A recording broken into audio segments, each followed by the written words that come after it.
আমি সৌমিক, গোপালগঞ্জ থেকে আসছি। পেশায় স্টুডেন্ট, বয়স 25। চুল পড়া শুরু 2020 থেকে। চুল পড়ার সমস্যার জন্য আগে পরে কখনো ডক্টর দেখায়নি। হেয়ার ট্রান্সপ্লান্টের সিদ্ধান্ত নিয়েছি যাতে নিজের প্রতি নিজের কনফিডেন্ট গ্রো হয়, এর উপর ভিত্তি করে।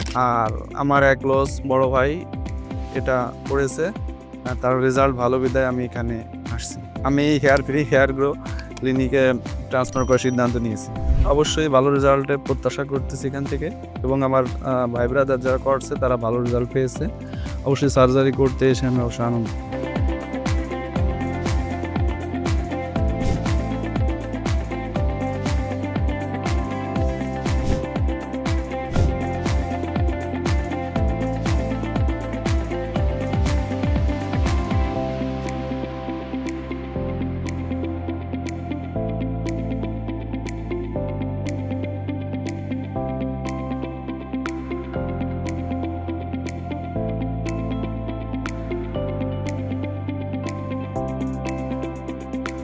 হেয়ার প্লান্টেশনের অভিজ্ঞতা বলতে প্রথমের দিকে নার্ভাস ছিলাম, অবশ্য এখন সব ঠিকঠাক, কোনো জটিলতা ছিল না।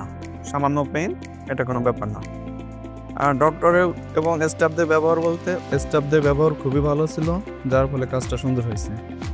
আমার টোটাল সম্পূর্ণ করতে 5500 গ্রাম চুল লেগেছে। চুল প্রতিস্থাপনের জন্য সাপায়া পদ্ধতিতে আমি ব্যবহার করেছি। ফলাফলের জন্য অবশ্যই আশাবাদী, কাজ সুন্দর হয়েছে এবং প্রপার ট্রিটমেন্ট আশা করি অনেক ভালো রেজাল্ট আসবে। যেহেতু আমি কাজটা করে নিজের মধ্যে স্যাটিসফ্যাকশন বোধ করছি, ঠিক আছে, এর জন্য এখান থেকে আমি ট্রিটমেন্টটা নিয়েছি।